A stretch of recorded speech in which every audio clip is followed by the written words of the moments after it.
Hello मेरे प्यारे बच्चों। तो कैसे हैं आप लोग? मैं उम्मीद करता हूं कि आप सब अच्छे होंगे। तो चलिए भाई, आज हम लोग बहुत ही इंपॉर्टेंट टॉपिक की बात करने वाले हैं। घबराइए बिल्कुल नहीं। तो चलिए, और एक बात दोस्तों, अभी तक अगर चैनल को सब्सक्राइब नहीं किए हैं तो सब्सक्राइब कर लें, ताकि आपको हर एक वीडियो का नोटिफिकेशन मिलते रहे। तो चलो भाई, करते हैं शुरू।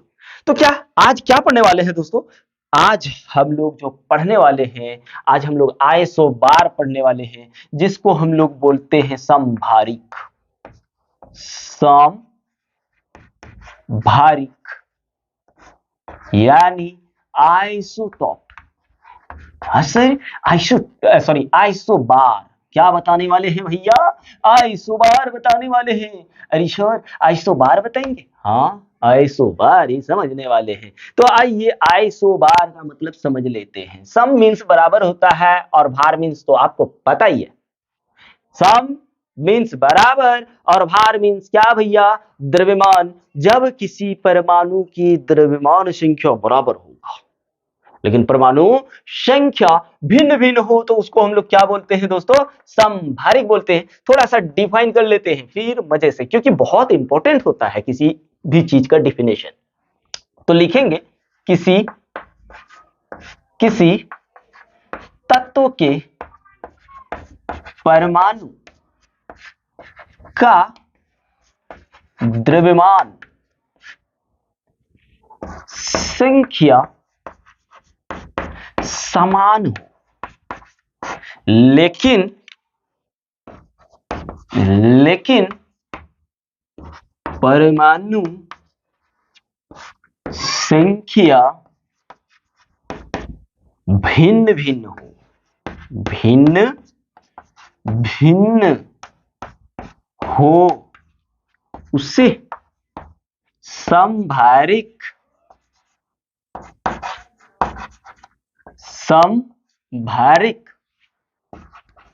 कहा जाता है।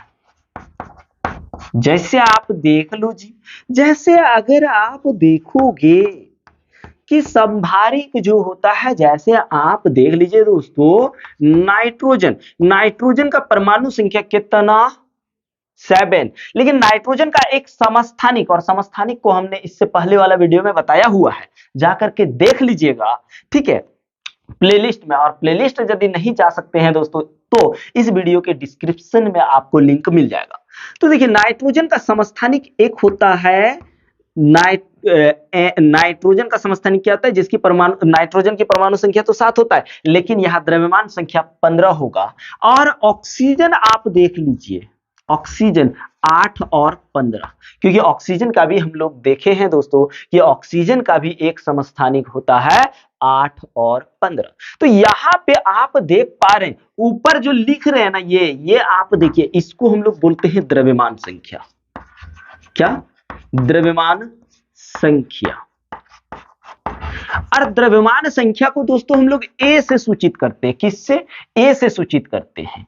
और द्रव्यमान संख्या बराबर होता है न्यूट्रॉनों की संख्या। क्या?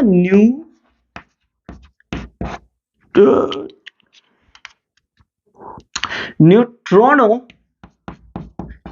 की संख्या प्लस प्रोटॉनों की संख्या। प्रोटॉनों की संख्या।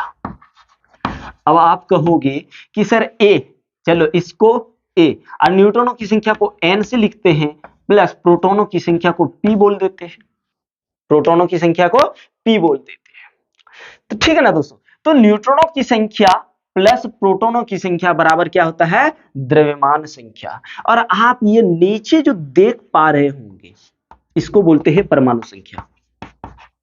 परमाणु संख्या, ठीक है। परमाणु संख्या को हम लोग Z से सूचित करते हैं, और परमाणु संख्या बराबर होता है प्रोटॉनों की संख्या, P डायरेक्ट करते हैं। और प्रोटॉनों की, जितना प्रोटॉन, किसी भी एटम में जितना प्रोटॉन होगा उतना इलेक्ट्रॉन होगा, यानी परमाणु संख्या बराबर होता है प्रोटॉनों की संख्या, और प्रोटॉनों की संख्या बराबर होता है इलेक्ट्रॉनों की संख्या। क्लियर है? तो यहां पे आप देखिए, दोनों जगह हम दोनों एटम में, एटम का परमाणु संख्या आप देखिए अलग अलग है। अगर आप परमाणु संख्या की बात करोगे तो क्या है? भिन्न है। लेकिन आप द्रव्यमान संख्या देखिए, दोनों का क्या है, समान है। और जब किसी परमाणु में, किसी भी परमाणु में द्रव्यमान संख्या समान हो जाए और परमाणु संख्या भिन्न भिन्न हो, तो इस प्रकार के परमाणुओं के जोड़े या जो भी बोलो युग्म को हम लोग क्या कहते हैं, संभारिक कहते हैं दोस्तों। क्या कहते हैं, संभारिक। जैसे और एक एग्जांपल देख लेते हैं, दूसरा एग्जांपल देख लेते हैं, आर्गन। अगर आप आर्गन लोगे तो आर्गन कितना 18 नंबर पर आता है, लेकिन द्रव्यमान संख्या कितना होता है, 40 होता है।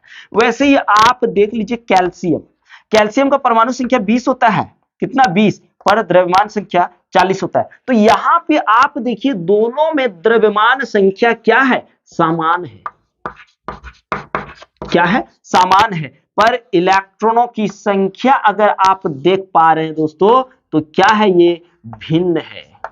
और यही तो हम डेफिनेशन में बोले हैं कि जब किसी तत्व के परमाणु की परमाणु संख्या अलग अलग होगा और द्रव्यमान संख्या समान होगा, तो उस प्रकार के परमाणुओं के युग्म को हम लोग या युग्म को क्या कहते हैं, संभारिक कहते हैं मेरे भाई। अब यहां बात करते हैं संभारिक में और क्या क्या हो रहा है, आइए और थोड़ा सा समझने की कोशिश करते हैं। संभारिक में क्या हो रहा है, प्रोटॉनों की संख्या जो है बराबर नहीं हो पा रहा है ना। प्रोटॉनों की संख्या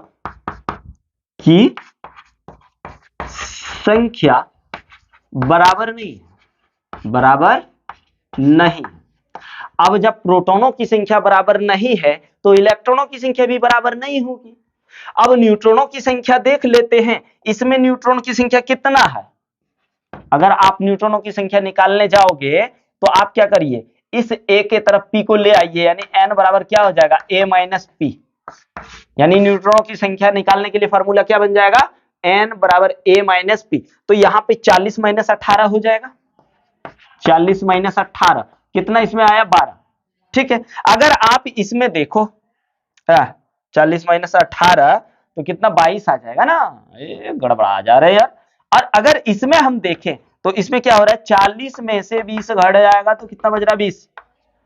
प्रोटॉनों की संख्या तो चलो बराबर नहीं है, लेकिन न्यूट्रॉनों की संख्या बराबर है क्या, तो यहां पे न्यूट्रॉनों की संख्या भी बराबर नहीं है, बराबर नहीं है। इस चीज को फोकस करिए। तो क्या भैया, दीदी लोग समझ में आ गया ना, एकदम आ गया होगा, हमको उम्मीद है यार। और यदि दोस्तों समझ में नहीं आया होगा तो प्लीज कमेंट करके जरूर बताइएगा, और यदि समझ में भी आ गया होगा तो कमेंट जरूर कीजिएगा। तो चलिए भैया, और एक चीज यहां पे देख लीजिए, इसका जो होता है ना, भौतिक गुण बराबर समान होते हैं। संभारिक के क्या होते हैं, भौतिक गुण समान होते हैं। ठीक है, समान होते हैं। लेकिन रासायनिक गुण क्या होते हैं, तो रासायनिक गुण समान नहीं होते हैं। तो चलो भाई, संभारिक समझ में आया ना, तो चलिए इसका स्क्रीनशॉट ले लीजिए, चलिए ले लीजिए।